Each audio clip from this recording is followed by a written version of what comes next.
Бул турмушта болот экен өзгөрүү, мезгил чиркин билинбестен өткөнү. Кырчын курак кутту жашка толупсун, эрге учкан эркин куштай көктөгү деп Жалал Абад облусуна караштуу Ак Жол айыл өкмөтүнүн Райкөмөл айылынын ардактуу тургуну курбу кызым Султанбек кызы Гүлмираны 18 сентябрь кырчын курак 40 жаш өздүк мааракеси менен куттуктайбыз.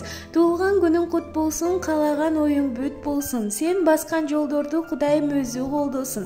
Жакшылык күндөрүң көп болуп, дүйнөң нурга бөлөнүп, жашачы жылына кайра төрөлүп, жарыгың жаны өчпөй, жашооңду тоскоолдуктар болбой, башыңдан бакыт кетпей, бактылуу болушуңду, аман эсен ден соолукта жүрүшүңдү каалаймын деп Москвадан курбусу Эркинай куттуктайт.